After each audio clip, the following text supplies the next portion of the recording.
Welcome back to Lombardi Sweep. We are just as surprised to see you as you are to see us at the moment. We are live officially. That's good. We've been having a little bit of stream troubles, but you know what? Amazon fixed their shit, Restream fixed their shit, and now the Packers fix their shit. Number one seed in the NFC. Seems that way, does it not? It's pretty funny that the number one seed, like the rest, like 2 through 7, all the 5 wins. Packers have 4 wins and number one. That's funny. That's where the tie is funny. If that's true, it still just feels gross. Yep. It feels like something is like it feels like they ran the numbers wrong. It shouldn't make sense.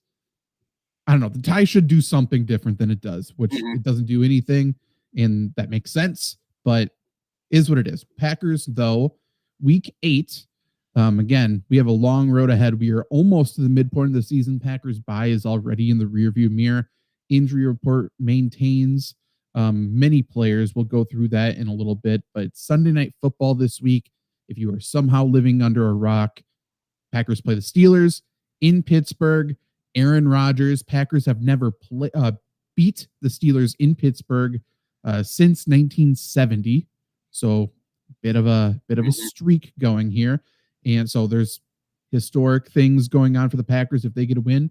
And then for Aaron Rodgers, if he wins and beats the Packers, he becomes one of 5 people to beat every single team in the NFL. Obviously, Favre is one of those people. The other 3 are Tom Brady, Drew Brees, and Peyton Manning. So pretty good company. I mean, those are essentially the pillars of quarterbacks of the modern era. Does that only include like the 32 teams that are in the NFL right now? Like I would imagine, like, and I guess like way back when, like Johnny Unitas, I'm sure he beat every team. Right. I think it is all 32 would be my assumption. Yeah. It's not like the ex quarterback beat all 10. Right. I don't think it was that. But yeah, all 32, good company to be in. However, Packers are the 3-point road favorite, 45.5 over under for Sunday Night Football. Before we get into that, let's just recap a little bit of the Arizona Cardinals game. We labeled it a trap game. And then when obviously our shows are on Wednesdays, then the Steelers did what the Steelers did. A very, very exciting Thursday Night Football game with Joe Flacco. They got the loss, but everybody was watching that game, and that just fed into the trap game a little bit more. Yep. We find out then on Friday or Saturday, I think Saturday, like, oh, weird. Packers still have not left. Oh, yeah. Green Bay. There's plane malfunctions, but only one plane. Luckily, it was just the one with all of the players and coaches. I'm not sure why people... I heard some takes saying that's a good thing. I'm not sure why that was the good part, but whatever. So Packers got over to the West Coast late. Just more stacking. Like, okay, Kyler Murray's ruled out, so there's a better quarterback playing there. Great. Marvin Harrison Jr. is playing great. I feel like the vibes were low going into the game. Certainly the vibes were low in the first quarter. Packers came out slow yet again, but the Packers found a way to win on a bad week. Yep. Which, we've said that on the show many times that's what good teams do. Yep. Like, it doesn't have to be pretty. Just find ways to win on your worst week. And at least the Packers did that. Yeah, that was the ultimate get out of here without an injury. Let's try to win the game. Hey, we win the game. It's everything extra. And they did it all. I mean, nothing really crazy for injuries coming out of the game. They got a win to get up to that 1 seed. And they get to travel to the other side of the country now to do it all again. Very true. Yeah, the traveling is going to get crazy. We play a lot of divisional games at least late in the year, but we have a lot of road games. NFC North, I think, is the closest division, like geographically. Gotta be. Yeah, it feels like that's correct. If it's not correct, it should be correct. Someone else can do that research. But so even though the Packers are going to be on the road a lot, it's not going to be a lot of traveling. That is correct. Has to be. It is. I don't care about the research. That is correct. Yeah. Okay. Perfect. Yeah. Midwest ties are very close. Are we that different from people in Minnesota? We're smarter. Right. We're better looking. We're more successful.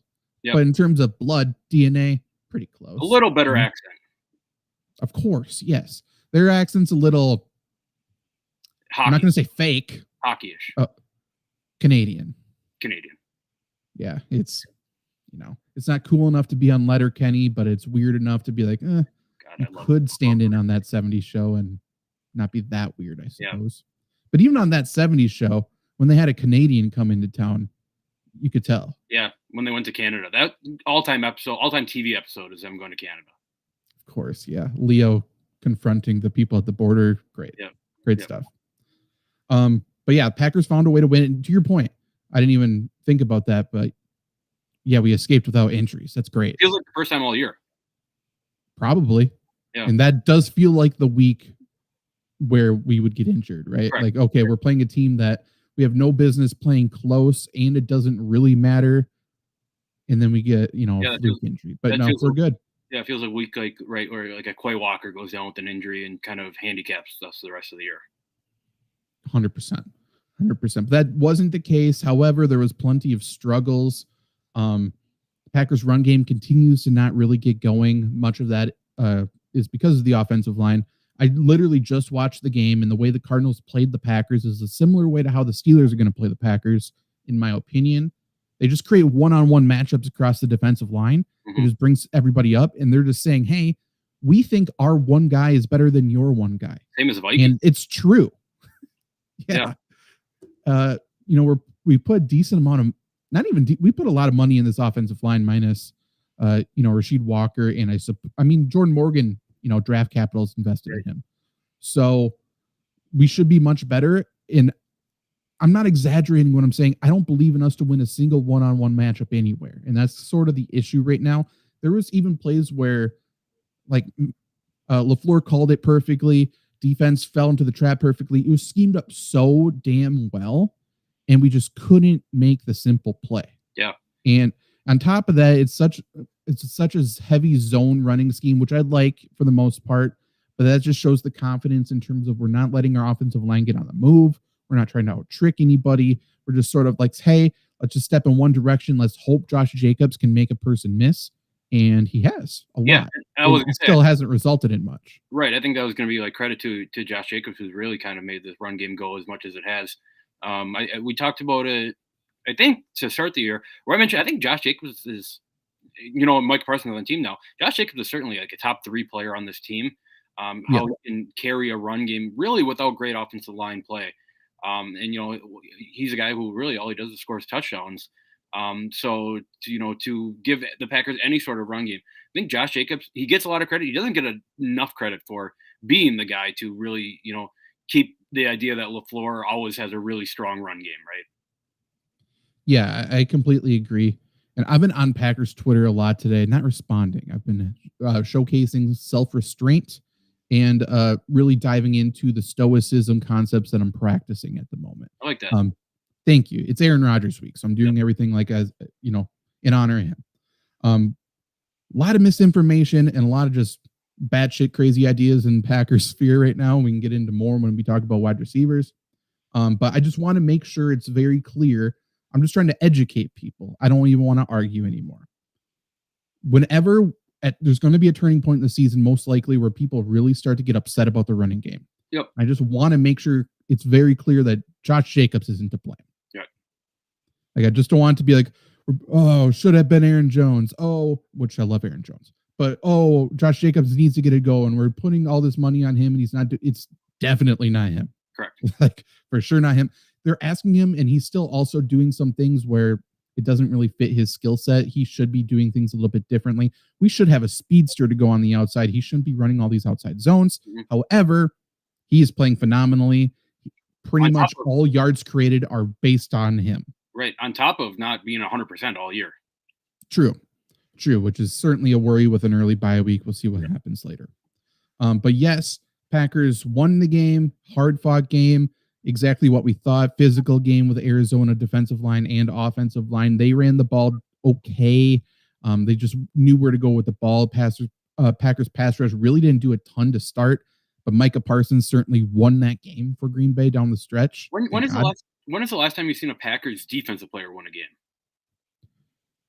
It's been a while. Charles Woodson is obviously a name, right?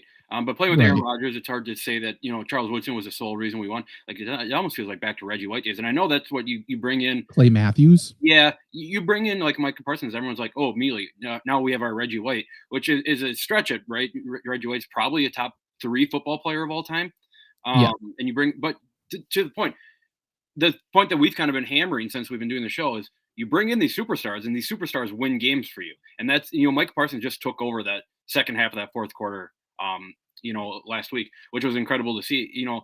Football never really comes down to one play, but he was the reason we won that football game. Players win games, coaches lose them. We've done a lot of losing games, and again, credit to Matt LaFleur for this game. He nutted up a little bit here. I hate that he's acting like this is his personality, saying scared money don't make money. It's true. I'm just happy you finally came around to it. You know what I mean? Great, fine. We're not going to hold the past against you. Let's just keep this mindset going forward and cool. Fine. Again, another example of on that fourth down play, you get the ball to your best players, and they do things that, give the ball to Tucker Kraft every single play. Like I've been saying, Tucker Kraft, Josh Jacobs, those are the only two that should touch the ball in my mind on this offense. Agreed. We almost lost the game though before that, because I believe the play before the fourth down play, unless it was earlier in the drive, 3rd and 1, fourth quarter. It's 3rd and 1. We have it completely set up perfectly. And even if LaFleur called something and needed to be a check, why are we running outside into the strength of the Cardinals defense? A pitch, a half pitch, like just running up the gut. We had the guys right there. They had a natural seam. We need 1 yard. Why is Josh Jacobs trying to be a speedster on the outside? We don't need to do that. Right.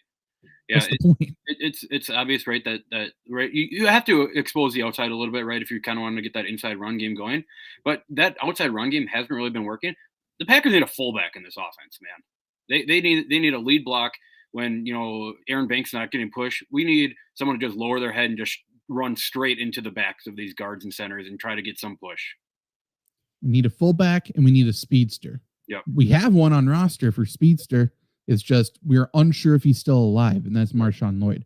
But at some point, you have to just say, hey, can't be trusted. We got to treat him as if he's not part of the team. Yep. Like we should be looking. There's running backs available this year for the trade deadline. I know the Packers are going to be floated for Breece Hall. That's not going to happen. Great. That would be a great complimentary piece. Not going to happen. But there's going to be running backs available, and there's still running backs available you can sign that are just speed guys. That's fine. Yep. They can be a 3 touch per game guy. That's okay. Just anything to create the illusion that maybe we're not going to run up the middle, to give Josh Jacobs an idea that he can run up the middle. 100%. That's all we need. And run 2 back sets. That's fine too. And even if that's not the case, what happened to bringing motion, like this jet motion and anything just to get linebackers' eyes moving a little bit? Yeah. We only motion with tight ends nowadays, essentially, which doesn't work. Also, put Savion Williams in the back. Right. Run 2 back sets with him. Honestly, he can do it. We'll see. I think that's something the Packers do want to do. So maybe they're just setting something up for later down the road, or maybe they're just not confident in that, and full respect to them for not doing something they're fully confident in. Yep. Because that's something in the past we would still do, and it would blow up in our faces royally. But yeah, anything else about this Cardinals game? Again, Packers got a win when they probably shouldn't have. Yeah, I don't know. No, again, to kind of this kind of started as a crazy week. I mean, we had a franchise record set on a field goal to add to a crazy week. Again, Lucas Harris is probably getting a job somewhere else now. As soon as Brandon McManus comes back, so shout out him. I think it's great that it's nice that he's performing well in Green Bay. It's nice that he kind of gets an opportunity to showcase what he can do. But I think we talked about this. Maybe we didn't talk about it on air, but it just shows you don't really need to put any kind of draft or any kind of compensation or anything into a kicker. Like you can pick up substitute teachers as kickers, and they can kick franchise records. I would like to see, and I'm sure somebody's done this analysis because it's just right in front of your face. Like, what's the percentage of kickers who get drafted who get a second contract with that team? It has to be very low. Yeah. I mean, how many years ago we saw, Roberto Aguayo first round pick, and he was cut after his second year. Aguayo, Jake Moody, all of them who are drafted early, like 5th round and earlier, usually stink. Yeah. If you're going for a kicker like the Packers did with Brandon McManus, there's always veterans out there who have played well in the NFL that you can sign. Yeah, and that's a position that's worthy of spending up according to their position. Like you spend $2 million, It's not highest paid anymore, but it's not league min, right? It's, so, pay the veteran what they deserve, and have them for 2-3 years. That's fine. It's a position you have to lock up because you don't. It's the one that you get a guy, lock him up, don't even think about it because that's fine. Like that's the way to do it with kickers. Don't fuck around with kickers, man. No, can't leave points off the board, and that's the easiest position to guarantee points if you can get a good one. Yep. Easy peasy, and we see too many games won and lost by kickers. Yeah, that's gonna be fun trivia in 20 years, the longest field goal in Packers history. Yeah, that's wild. Potential to set a new record soon, I would say, just because of the kicking rule. But at the moment, that's wild. Yep. Let's get into the injury report then, because Brandon McManus is one of the Packers who did not practice today. However, it sounds like he's going to kick tomorrow, meaning Thursday. If you're listening to this whenever. So I think we're going to find out a lot on Friday, because if he's going to kick Thursday, we'll see how he feels on Friday. And the Packers at least have the luxury of, hey, if he's not good to go, fine. We have a guy who just hit the longest field goal in franchise history. Yeah, we have if Brandon McManus is not good to go, that's fine. We have a kicker who's probably playing as a top 5 kicker in the NFL right now on our roster. That's not named Brandon McManus. Yeah, he came in with nothing to lose, which is also good for a kicker, right? It's majority mental at this point. Like if I miss, I'm going to do what I'm going to do anyways. Now it gets into the point where it's like, okay, now I'm kicking with a little bit of pressure. So with that, it's like, okay, I'm a little nervous, especially Sunday Night Football. But for the most part, it's Sunday Night Football in Pittsburgh. Right. It's going to be windy. It's going to be swirling. The crowd's going to be crazy.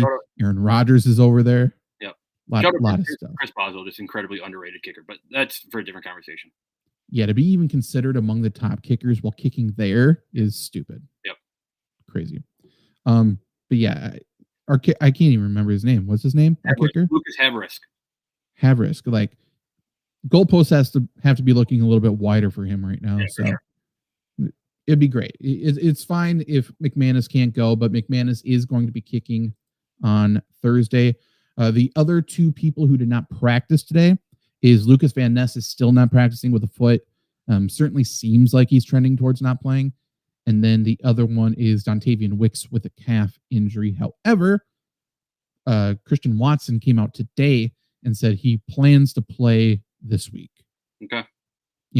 Coaches haven't said that. No one else has said that. However, he said that's been the plan, and it's certainly trending in that direction. So that would be fantastic news if Christian Watson does play. For whatever you think of him, just adding somebody to the receiving core is good news. And again, my opinion on him, but he's an athletic freak. Yeah, I just have a thought in my head of Christian Watson comes out onto the field and just gets jammed to hell by Jalen Ramsey and goes back out with another knee injury. Yeah, that feels right. Yeah. Or a hospital ball from Jordan Love. We've seen it a million times. One of the things I alluded to with Packers Twitter today is the number of people saying, oh, Jordan Love's been looking bad because we don't have Jaden Reed. And then 2, oh, we get Christian Watson back. I can't wait for our top 3 receivers to be here. Christian Watson, Golden, and Jaden Reed. Mm-hmm. Like, then we're set. Then we'll be good. It's like, Romeo Doubs is our best player. Our best receiver. Again, and to go back to like Arizona, he was it's always been his whole career. He was the guy who they went to on the 3rd and longs to pick up the first down on, those dig routes over the middle. There's even the biggest doofuses can't say they trust any of the Packers receivers more than him. Correct. There's no way. Correct. Like, you could say that they have a higher ceiling. I agree with that. Yep. But in terms of you trust, you have to catch the football. We're throwing you the ball, you have to catch it. It's Romeo Doubs. He's the best blocker. Yep. We need to play, and you can't name Tucker Kraft. It's Romeo Doubs, and it's not even close. Correct. Yeah. Kraft's above him in terms of just receiving core in general. But Romeo. By the way, if Packers receiving core gets fully healthy, Romeo Doubs is a starter. Correct. Yeah, he's wide receiver 1 out of the 5. Yeah. Unfortunately, Christian Watson probably sees more jet sweeps than you would like to see. That's his role. He's going to be, but regardless, if we can get Christian Watson on the field, again, Put him in the DK Metcalf role from years past. Run straight, brother. That's all we need you to do. Just clear out. You can't do it because you need him. I guess you need him on offense. I'd love to see Christian Watson, do some returning. That's never going to happen. But if you need a guy who we know what he is in space, we know that he can make a move. All he needs to do is make one or two moves, and he can. He's as fast as anyone. But then, like how many injuries he's had, he takes one shot to the knee, trying to cut, and it's done. That's something I wish they kind of would have did with when he was a rookie, but I don't know. That's just a fun thought. Not that it means anything for the Packers moving forward, but yeah, he's got the straight line speed. I don't know if he's got the east-west stuff. Yeah. Regardless, it makes me nervous whenever I see a big lanky returner. Yeah. That includes Savion Williams. I don't like it. Yeah, I don't like it. There's too much limb to hit. Savion Williams is too much limb to hit, and he wears the Guardian caps. He looks like a bobblehead. It's not aesthetically pleasing seeing him return kicks. No, it's like we're playing NBA Jam out there with Romeo Dobbs and Savion Williams. I hate it. I really don't like it. Yeah. I'm all for Savion. They're wearing Guardian cap helmets, by the way, too. Yeah. It's two condoms on one. It doesn't make it better. Right. Friction's doing something. It is kind of funny that the NFL kind of evolved to no helmets to like the leatherheads, and like the leatherheads are just back on top of helmets now. Yeah, that's true. It would look better if it was just leather, by the way, too, than this. I don't know. I don't like it. I don't like the spandex thing over top. It's weird. I don't like it. In terms of other Packers injury reports, I'm sorry. I had one more thing. Go ahead. With Lucas Van Ness being injured, this feels like another game where Kingsley Enagbare can kind of come in. Now, I'm sure the Packers are getting trade calls for him.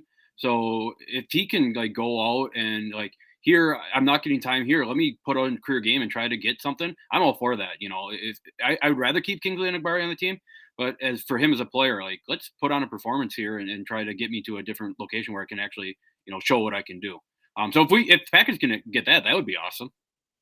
Yeah, every contender needs more edge rushers. You never can have too many. So for sure, Packers are going to get calls. And at this point, if you can position yourself better and the Packers want to get more draft picks after trading them away. So I don't hate that.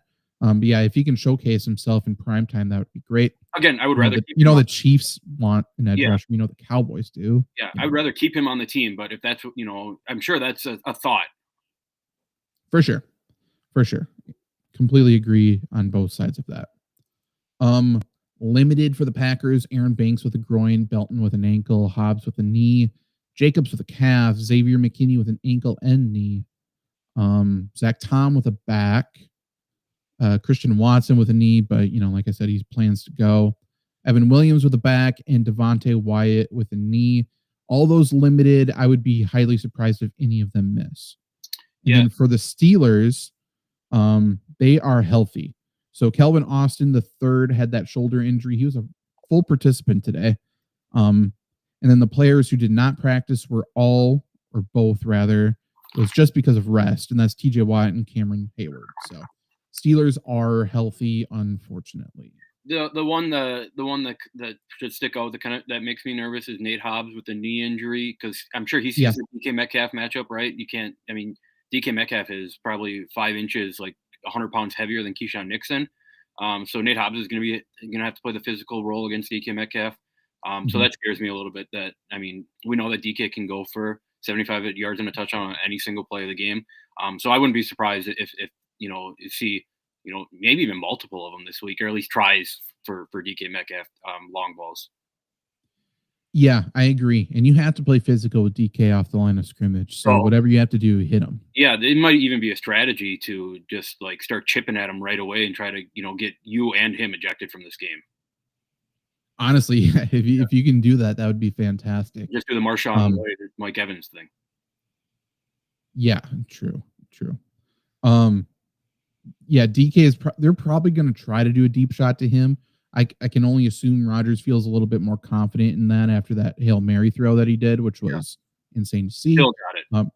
Still has it for sure. Steelers haven't really had that deep ball this entire year, but it's coming. It is. Yep. So if they can get protection up front, they'll certainly try that. Where DK scares me this year and for this game is that Steelers are using him after the catch. Like, just give him the ball in space. So Packers need to not miss tackles. We need to wrap him up. And that's going to be the tough part. We need to make sure, we bring our pads, and it's a group effort to bring him down. Plus, Jonnu Smith's a load to bring down. Darnell Washington's a mammoth. Right. All those people. Just adding to the, another thing I'm nervous about for this Pittsburgh passing game is we've seen it all year. We've kind of seen it his whole career. Like, Rodgers is, if there's guys open 5 yards, he's going to take that 5 yard, that 5 yard check route and just let the guys run. It's kind of where Green Bay has been getting kind of slashed lately. Like, we saw Jacoby Brissett go down the field doing that the whole time, and not really giving Marvin Harrison those one-on-one balls. He did a couple times, but I mean, Trey McBride scored 2 touchdowns on, like, just get the ball to him in 3 yards and let him run. So that, going back to the Cincinnati game, so Rodgers was able to move the ball. Like, Pat Freiermuth caught a touchdown that way. I know not the second one, but Rodgers is going to take what you give you. He's going to throw to running backs. He's going to throw to tight ends. And then when that play opens up, he's throwing that, that back shoulder to DK where a missed tackle is going to go for a touchdown. Yeah. I mean, it's the same, new season, same story with these Packers corners and linebackers. They get beat through the air by tight ends and running backs. And unfortunately for this week, just transitioning to talking about this game more, that's what the Steelers got. Yeah. All 3 of their tight ends scored a touchdown last week. They throw their tight ends a ton. They throw to their running backs with Jaylen Warren is a very good receiver out of the backfield. So they will run a lot of 13 personnel, and they will throw to the tight ends, throw to the running backs. And then, by the way, the other person out there is DK Metcalf. Yep. So, and he's a tight end, right? Essentially, he's just a huge athletic tight end. He's probably more similar to Jonnu Smith than any other receiver in this game. Yep. So that's going to be tough. It's going to be mismatches against the Packers' weakness, I think. I think we're still a little bit weak against the run. And especially if the Steelers are just saying, hey, we're going to play bully ball. It's man on man. You beat us or we beat you. We're not going to be creative. We're not going to be tricky. We're just going to play football. I feel like the Steelers have the advantage, especially at home. It scares me. Yep. I agree with you. For the defense, for the Packers defense, this is a game where, you need Micah Parsons, right? Big time. You kind of need what that fourth quarter was. You can't sit and be in awe of Aaron Rodgers. Like, I know he gave the Packers so much. You got to get after his ass right away. And I know they're going, take the emotions out of it, take everything out of it, and send blitzers, send 6 guys like the entire first drive. You got to get Rodgers on his ass. And I think you're going to get either Micah Parsons or Rashawn Gary in one-on-ones. Those are very winnable matchups, in my opinion, with these Pittsburgh tackles who I don't think are, quick enough to keep up with the Parsons or Gary on the first step. So if you can get to Rodgers immediately and just bury his face in the dirt, like, that's how you win this game. Yeah, I completely agree. It's not going to be exciting football. Yeah, I would say. But it's going to be an old school mentality versus old school franchises. That's exciting. What's not exciting is the Steelers uniforms. Have you seen what they're going to wear? Bad.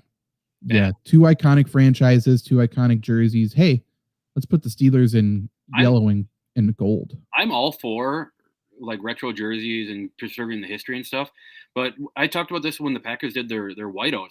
The Packers are they're an icon. They're franchise. Packers should never be anything other than green and gold. Pittsburgh should never be anything other than black jerseys. I don't care all this history. This is who you are. You're green and you're black.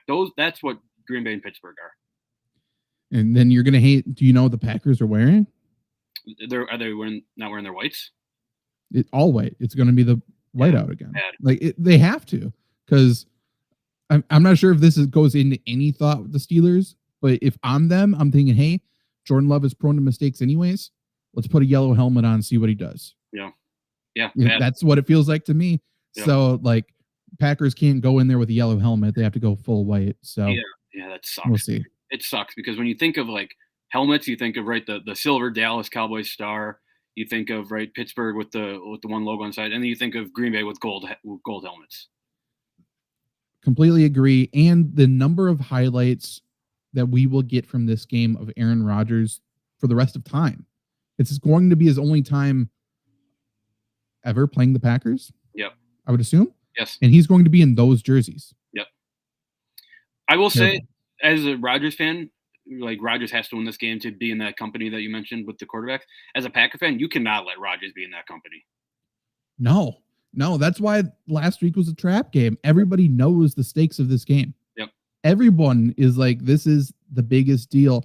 Everyone there knows Aaron Rodgers. The whole week, every interview, every press conference, every locker room interview, it's, hey, tell us a story about Aaron Rodgers. Even with Micah Parsons, is like, yeah, Rodgers had this cool moment with me too. He's the GOAT. All of this. It's like everybody understands. Everyone was positively influenced by Aaron Rodgers as much as no one wants to believe that in the media. Yep. And everyone has a Rodgers story. It's all feel good Rodgers in Green Bay right now. And that's not good. Right. For people, teams not going to want to believe it. Fans are going to want to believe it. This game is more important than every single divisional game this year. This game is more important than Dallas this year. This is the second most important game other than the Super Bowl if the Packers were to make it to the Super Bowl.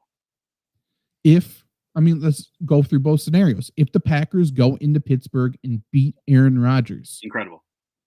Parade for Brian Gutekunst. Incredible. This is a Brian Gutekunst revenge game as much as an Aaron Rodgers revenge game. 100%. Yeah. Everything is culminated to this point. Correct. Like this is make or break for Brian Gutekunst. It just is. Years of turmoil. Not turmoil, but of obnoxious reporting where everyone wants to talk shit about Rodgers. Now Gutekunst says, like, here, this is why the fuck we got rid of him.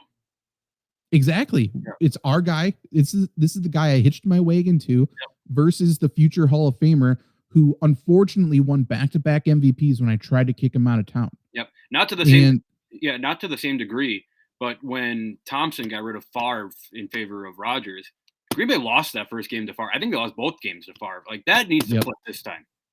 Yep. So if Packers win, Brian Gutekunst is already very much over with Packer fans, and it's going to be over as in like positive wrestling terms right here. But it's going to go to a much larger degree. And then if the Packers lose, I assume it's going to be because of Aaron Rodgers. If not, then different tune, I suppose. But I can only assume it would be because Aaron Rodgers made a play. Yep. And there's going to be a lot of people thinking, I don't know if Jordan Love's the guy. Yep. Yeah. Whether that's fair or not. Yeah. To your point, this is, year 8 of Gutekunst, year 7, or year 8 of LaFleur, year 7 of Gutekunst, whatever it is, year 3 of Love. You're right. It all led up to Sunday Night Football this week, 7:20 kickoff. It's must watch. It's one of the greatest stories that we're going to see this NFL season. Yep. Whether you're a Packer fan or not, it's going to be must watch. It's going to be exciting. It's going to be polarizing, I suppose. There's going to be a million Aaron Rodgers stories in highlights and looks back and all of the above. Chris Collinsworth is going to be horrible during this game. Terrible. Yeah. Absolutely terrible. What I'm excited to see, and it's going to happen, pregame, every person who has ever thought about Aaron Rodgers from the Packers is going to go up to him and hug him and try to make him smile because they do not want him to be pissed off going into this game. Correct. Let's just make him happy to see us. LaFleur has to have been texting him for like the last 2 weeks.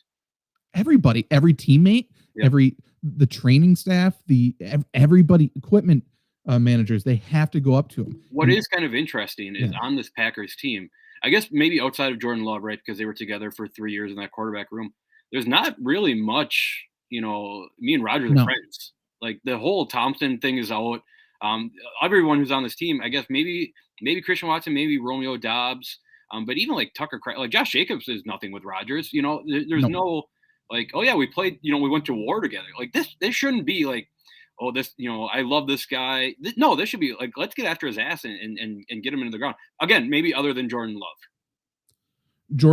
Keyshawn Nixon talks about how he hated Green Bay until Rodgers and stuff like that.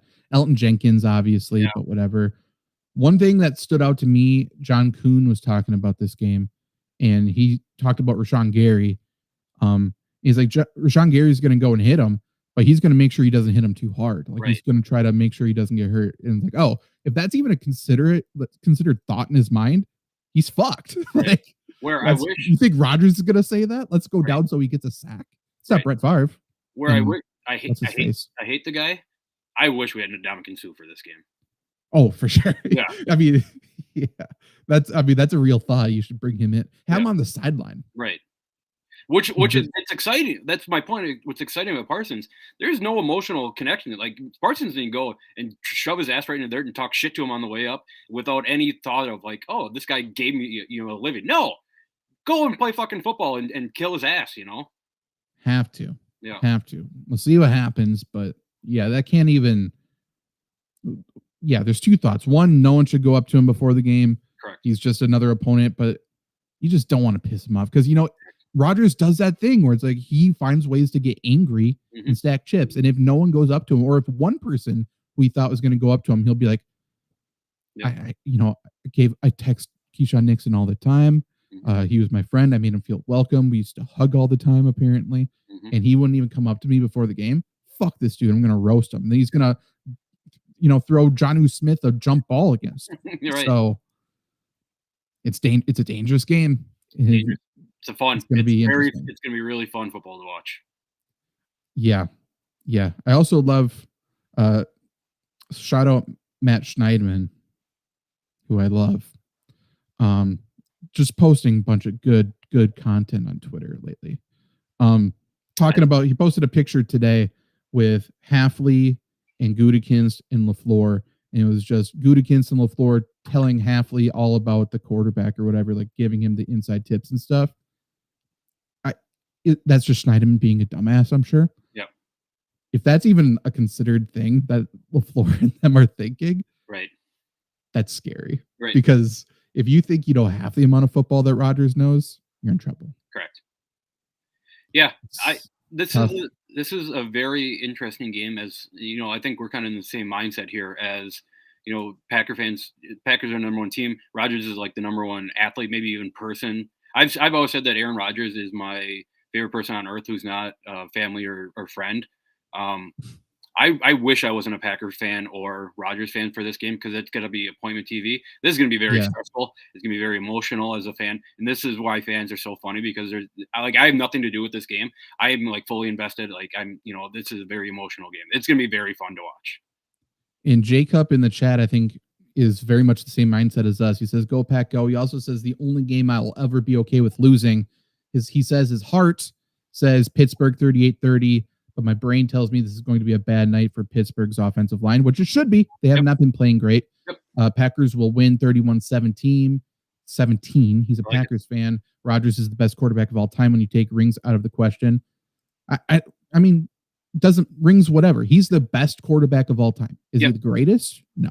This is not a shot at Jacob here. I think whenever we talk about best players ever for football, you have to take rings out because football is an incredibly ultimate team sport. It's the ultimate. Like basketball, you can bring it up because one guy can really take it over. I guess football to somewhat of a degree, but not nearly as much as this. Like Tom Brady, fine, great, win most Super Bowl. Has to be the greatest. You have to say the greatest. He was not the reason that they won 7 Super Bowls. Nope. He was often not good in the Super Bowls. Right. And I like Tom Brady. I think he's a great quarterback. I think you have to talk about him. But Tom Brady is not the singular reason that Patriots won a lot of games. Aaron Rodgers, I would say, is the singular reason why the Packers won a lot of games. It's true. Yeah, there's too many times in deep playoff runs where Rodgers is going crazy, lighting up the scoreboard, and then he just doesn't get the ball back at the end of the game. We lose by 1 score. That's what's going to happen. One or two last week. For sure. One of two things is going to happen. We can go into our predictions with this. We know this is going to be a close game. Yep. Without a doubt. One of two things is going to happen. Either the Steelers get the ball back at the end of the game and Rodgers gets a chance to win it, or the Packers are going to get to run the football, run out the time, and Rodgers is not going to get the ball back. Yep. And it's going to be very poetic. Yep. It's going to be one of the two. For me, again, Packers favored by 3 points, 45.5 over under. My prediction is Pittsburgh wins. I will go 23-20. Yeah, it's a close game. I'm going to go Packers 23-20. Let's have some fun here, and we'll each take a side. It's going to be a great game. There's almost no scenario in my mind where it's a blowout. Right. Agreed. Like, I don't think either side is even capable of doing that. Again, this is Packers are going on the road. Like the home team's a road dog by, again, 3 points. It's the same thing as the Arizona game. I think Pittsburgh's better than Arizona. But I think Packers have been finding ways to win.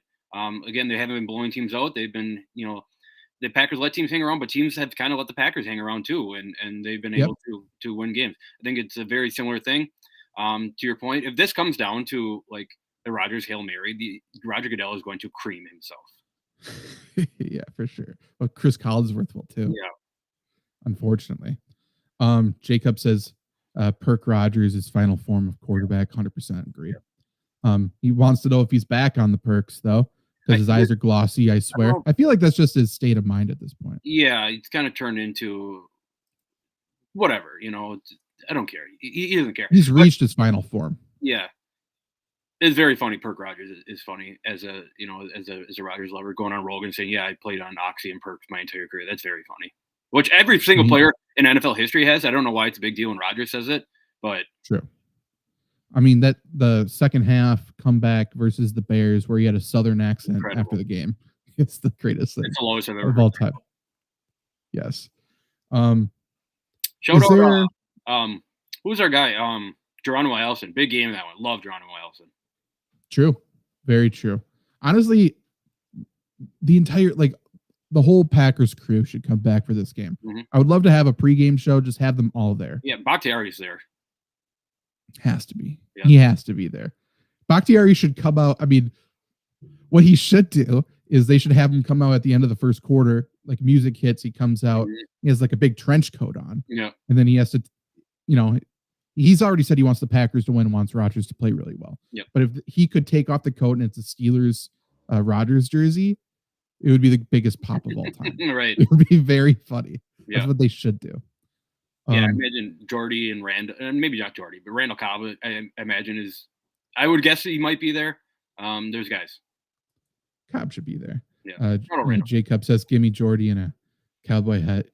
We had a Jordy Nelson moment recently. Yeah, which was nice to see with Brian Branch. Yeah, so funny. Yep. It's always weird when you see someone's name pop up like that. Like Jordy Nelson was the one who made the decision. Fuck you, Detroit. Essentially, that was good. Fine with me. Yeah, same here. But yeah, I think this is a must-watch game. This is game of the year for Packer fans so far. It has to be. Yep. And next week we're going to talk about it all. It's going to be big implications. I don't even know who the Packers play after this because it does not matter. I do not know. Carolina. And another grandpa game. Okay. That's a tough one. I don't want to lose to Carolina after whatever happens here.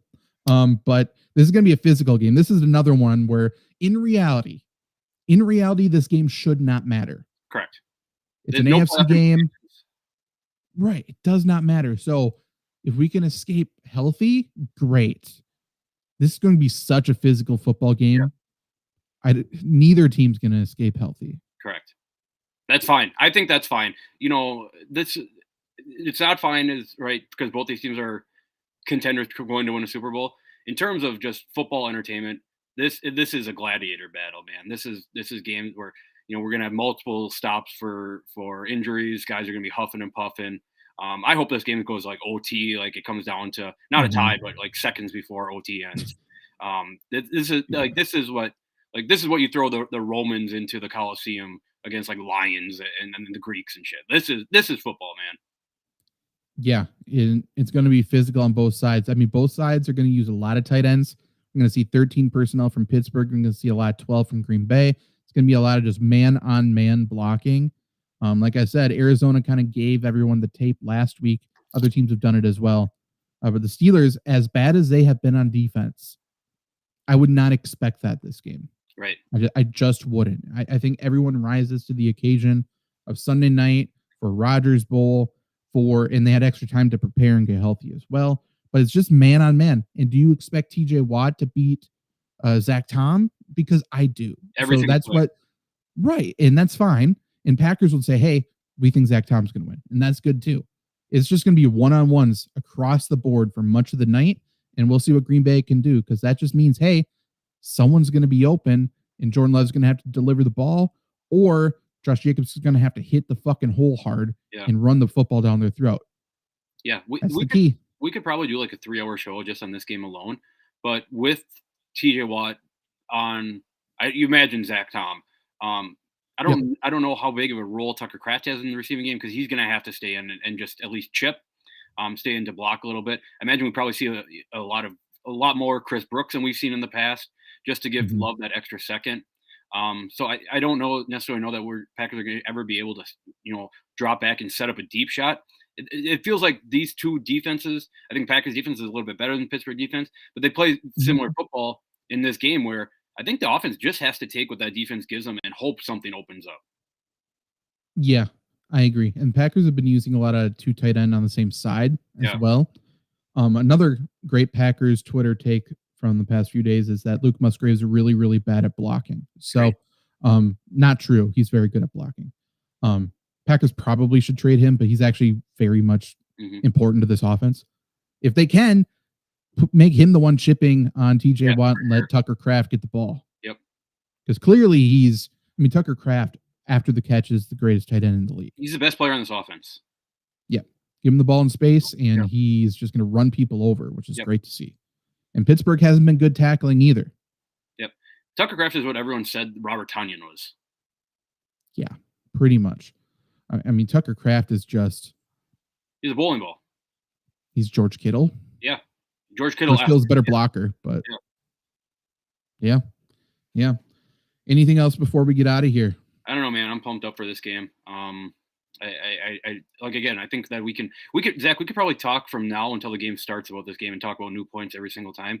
Like for the NFL, this is going to be incredible. Again, if in a perfect scenario, this game is played when the Packers are playing Baltimore this year, in Green Bay. This game is played with it snowing at Lambeau on Sunday Night Football. We're not going to get that part of it. But we're getting, this whole revenge narrative. Rodgers playing Green Bay again on Sunday Night Football. The whole world is going to be watching this one. So yeah, this has the makings for, a classic, not just this season, but I think, in recent memory, maybe in NFL history. Now, of course, I know everyone's going to hype this up and it's going to come out to, like a shitty football game or, one way or another. I don't think that happens. I think this is a close game all the way through. I think these teams are very similar. I think the offenses are very similar. I think the defenses are very similar. I think schemes are very similar as well. So this feels like two juggernauts, two like brothers going at it. For sure. And I can see it being a bad offensive game. Right. Like, I can see it being a low scoring game, but it's not going to be a bad football game. I guess when I said bad, I said not entertaining is what I mean. Sure. And, some people it won't be entertaining for if that's the case. They can. Not for us, obviously. You're right. 100%. If you like football, you like this game. Yes. And I assume the NFL had this early enough where it's like, okay, we need to make sure Rodgers is healthy enough to play. But boy, either location, Heinz, whatever, in Pittsburgh or in Lambeau, snow, that would have been so much better. Yep. Instead, we got mild temperatures. We got Steelers in all yellow and Packers in all white. Yep. And it's not going to be reminiscent really of this matchup whatsoever. But more like a MAC game than it is like NFL history game. But whatever. It's yeah. The other good news is should be the first time, at least for the Steelers, first time they play on the new field surface. Oh yeah. Because it was horrendous last time they played there, to the point that Aaron Rodgers had to speak out about it. I mean, I think Chris Boswell had the turf roll up on him when he tried to kick it. It was terrible. Yeah. Like, it's embarrassing. Alliance? It's absolutely embarrassing. Is that what it is? Alliance something stadium? I don't know. Whatever. Not Alliance. No, that's in Minneapolis. Alliance. Is there soccer stadium? Yeah. I don't know. I know its name. Whatever. Doesn't matter. It's still Heinz. It should be. It's still Heinz. It should still be Miller Park in Milwaukee. They don't have I guess the new stadium now, Heinz. They don't have the big ketchup bottle up anymore, do they? I doubt it. Yeah, that was kind of a fun feature that nobody really talks about, nobody really notices. But when you see it, you're like, that's kind of funny. Yeah, 100%. But yeah, this will be an interesting little game. We'll be back next week. The most excited regular season game I am since probably Rodgers' last game with the Packers, but even more than that, this is going to be really fucking fun. Yes, really fun. To your point, really stressful. And whatever the final result is, unless it's like, well, even still, I was going to say, if the Packers win and Rodgers passes for like 500 yards, I still don't think I feel good. Right. This is a game almost where like they shouldn't even have referees either. Yeah, it should just be Bakhtiari in a ref uniform and Jordy's over there. Yeah, This should be call your own fouls game. 100%. Honestly, this is blood ball. This should be, just an Oklahoma drill every fucking play. Yeah, that's probably what's going to be. So we will talk about it